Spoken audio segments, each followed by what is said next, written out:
Arsenal incar Pablo Barrios sebagai alternatif Martin Zubimendi. Faktor emosi. Arsenal harus pikir ulang rekrut Matheus Cunha. Arsenal pagari Saliba dengan gaji super besar.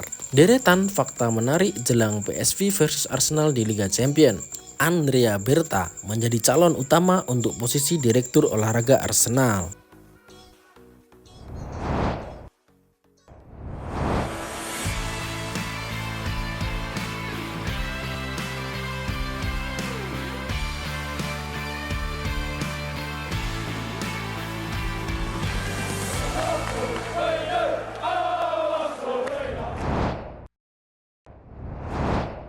Arsenal incar Pablo Barrios sebagai alternatif Martin Zubimendi. Arsenal dikabarkan tertarik merekrut gelandang Atletico Madrid Pablo Barrios sebagai bagian dari rencana perombakan lini tengah mereka musim panas ini. Mikel Arteta tampaknya sedang mempersiapkan skuadnya untuk kehilangan Jorginho dan juga Thomas Partey yang kemungkinan besar akan kehengkang di akhir musim. Kepindahan Zubimendi ke Emirates Stadium belum sepenuhnya pasti, terutama karena ada kekhawatiran bahwa Real Madrid bisa membajak kesepakatan. Oleh karena itu, Arsenal telah menyiapkan alternatif dengan Pablo Barrios masuk dalam radar mereka. Menurut laporan TBR Football, Barrios dianggap sebagai opsi ideal bagi Meriam London setelah tampil mengesankan musim ini. Pemain berusia 21 tahun ini awalnya menimba ilmu di Akademi Real Madrid sebelumnya bergabung dengan Atletico Madrid pada 2017.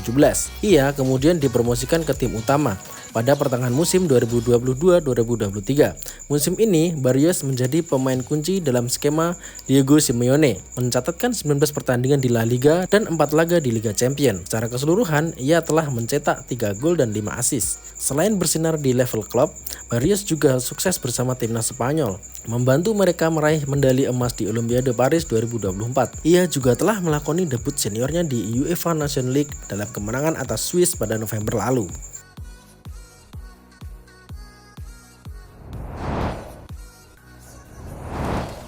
Faktor emosi. Arsenal harus pikir ulang rekrut Matheus Cunha. Matheus Cunha menjadi sorotan dalam pertandingan Piala FA antara Wolverhampton Wanderers dan Bournemouth. Pemain asal Brasil itu mencetak gol spektakuler dari jarak 30 yard, namun justru mengakhiri laga dengan kartu merah akibat tindakan kekerasan.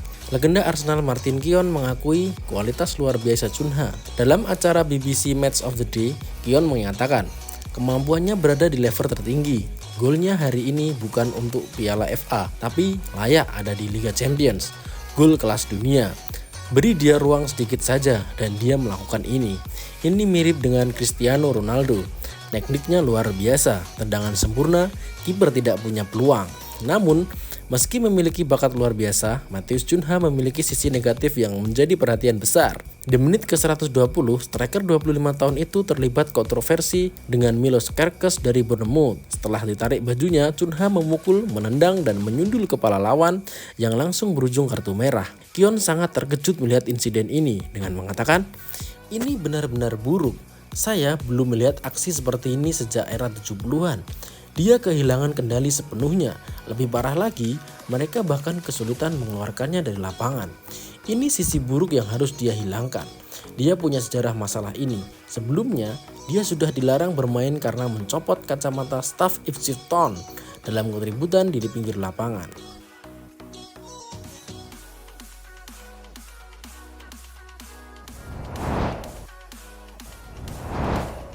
Arsenal pagari Saliba dengan gaji super besar. Minat Real Madrid terhadap William Saliba bukanlah hal mengejutkan. Klub raksasa Spanyol itu sedang mencari bek tengah baru untuk memperkuat lini pertahanan mereka di musim depan. Beberapa laporan sebelumnya juga mengungkapkan bahwa Saliba menganggap Real Madrid sebagai klub impiannya.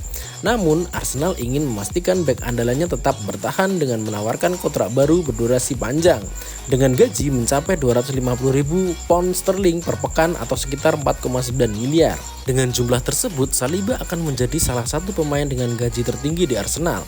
Meskipun Madrid menunjukkan ketertarikan, Arsenal masih tenang menghadapi situasi ini.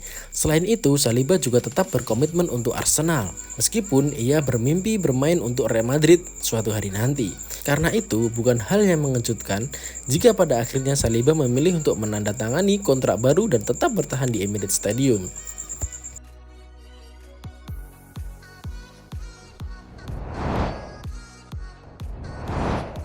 Deretan fakta menarik jelang PSV versus Arsenal di Liga Champions. PSV Eindhoven dan Arsenal akan bertemu di Philips Stadion pada leg pertama babak 16 besar Liga Champions 2024-2025. Dijadwalkan kick-off Rabu 5 Maret 2025 jam 3 dini hari waktu Indonesia Barat.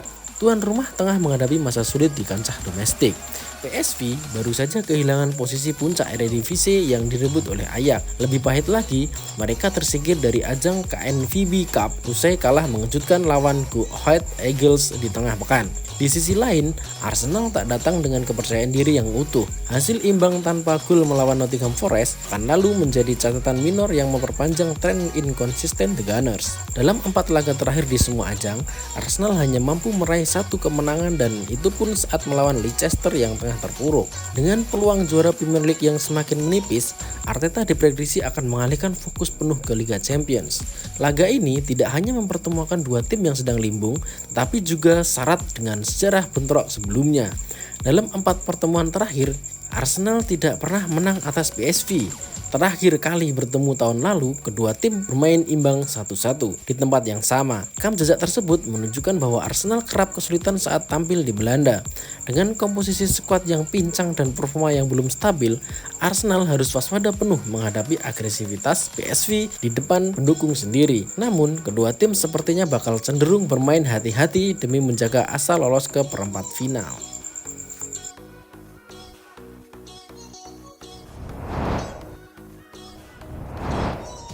Andrea Berta menjadi calon utama untuk posisi Direktur Olahraga Arsenal. Direktur Olahraga mantan Atletico Madrid Andrea Berta muncul sebagai kandidat utama untuk posisi Direktur Olahraga di Arsenal.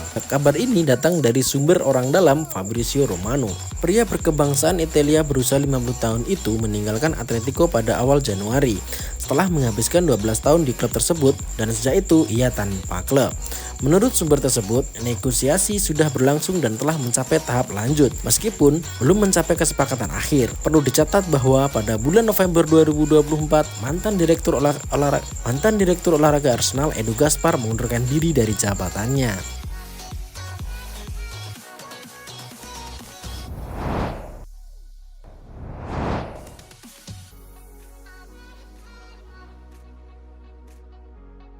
Nah, itulah tadi berita menarik dan terupdate seputar Arsenal FC. Jangan lupa subscribe, like, komen, dan share ya.